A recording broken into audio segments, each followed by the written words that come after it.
Welcome to Spiritual Calisthenics. Christ is in our midst. On March 16th, we commemorate Saint Sabine, the Martyr of Egypt, Saint Christodulus, the Wonderworker of Patmos, Saint Aristovoulos, the Apostle of the 70.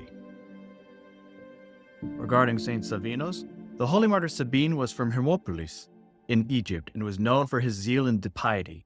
During the persecution of Diocletian, he concealed himself with other Christians in a small dwelling outside the city. But when he was discovered and professed his faith in Christ, he was taken before Arian the governor, and after he had been tortured, he was drowned in the river. Concerning Arian the governor, see also December 14th.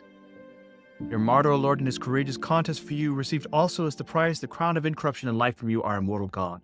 For since he possessed your strength, he cast down the tyrants, and wholly destroyed the demon's strengthless presumption. O Christ God, by his prayer, save our souls, since you art merciful. Rejoice. Regarding Saint Christodulus of Patmos, our venerable father Christodulus was born near Nicomedia in Bithynia around the year 1020. His parents' names were Theodore and Anna. His son received the name of John in holy baptism.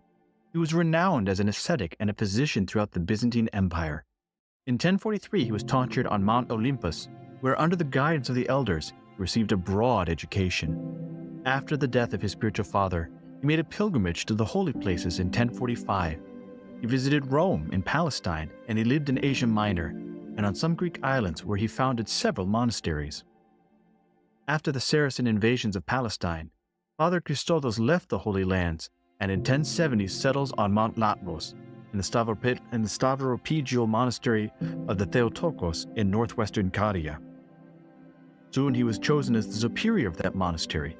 In 1076, Patriarch Cosmas I of Constantinople installed Father Christodulus as archimandrite over all the Latmian monasteries. From 1076 to 1079, he labored to build and fortify monasteries. In 1079, the Latmian monasteries were destroyed by the Seljuk Turks. The saint took refuge with his small community in the city of Aristovoulos on the Aegean coast, where the hermit Arsenius placed him in charge of his monastery. Father Christodulus soon moved to the nearby island of Kos, the least affected by the Muslim incursions. There Arsenius had several estates, and at Mount Pelion, the latter's suggestion, Christodulus founded the Castrian monastery of the Most Holy Theotokos in 1080. In 1087, he founded a monastery on the neighboring island of Leros. In addition, during his stay on the island of Kos, St. Christodulus organized an expedition to Mount Patmos in order to rescue the books from the monastic community which had been abandoned. These books were sent to the library of the Hagia Sophia in Constantinople for safekeeping. Seeking greater solitude and austerity, St. Christodulus turned his attention to the island of Patmos. He was so struck by the ascetic spirit of these places that he decided to establish a monastery on that island. In 1089, he submitted his first application to Emperor Alexios I Komnenos for a new monastic community on the island of Patmos, in place of the land on the island of Kos and on the shores of Caria.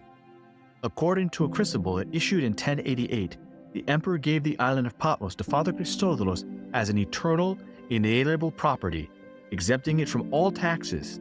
It forbade government officials to act on the island.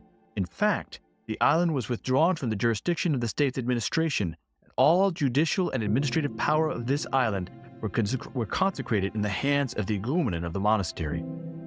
The Venerable One established a monastery on a mountain near the cave, where, according to tradition, the holy apostle John the Theologian received a divine revelation and wrote his prophetic book in the years 68 through 69.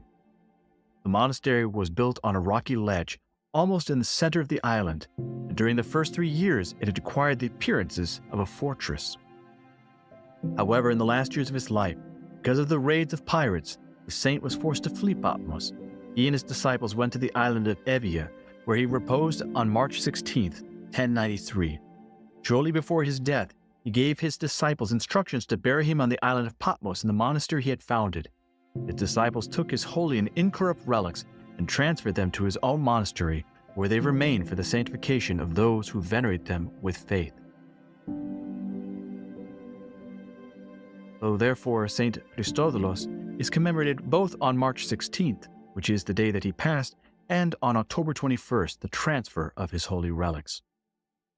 O brethren, let us honor the godly-minded Christodulus with hymns, the offspring of Nicaea, the boast of Patmos, and the glory of monks.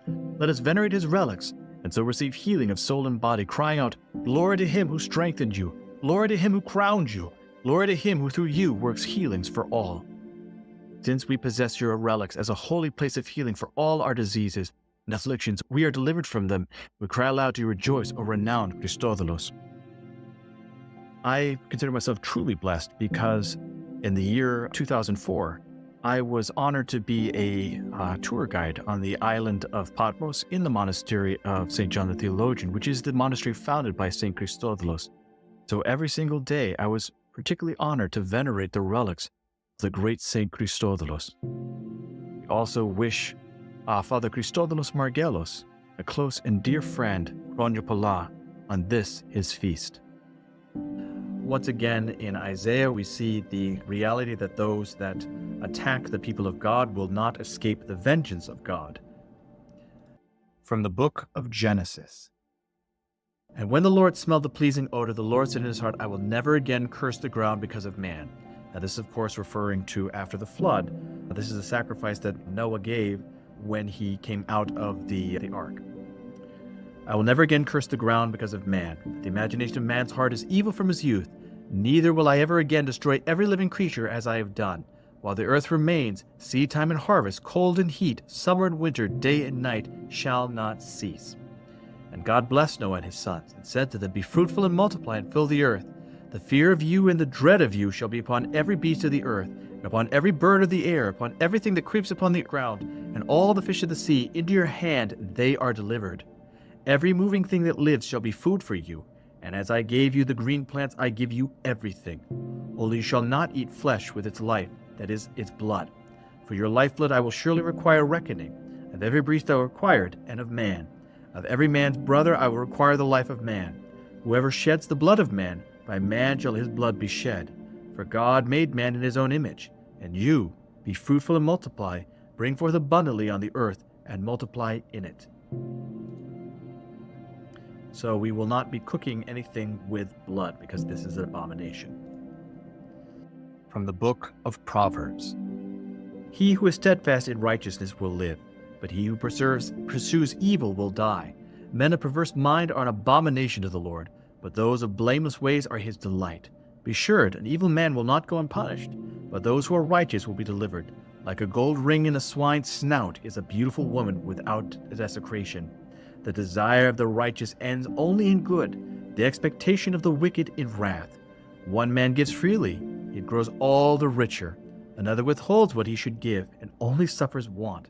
This showing us that when we give of ourselves freely, God always rewards us. "A liberal man will be enriched, and one who waters will himself be watered. The people curse him who holds back grain. The blessing is on the head of him who sells it. He who diligently seeks good seeks favor, but evil comes to him who searches for it. He who trusts in his riches will wither, but the righteous will flourish like a green leaf.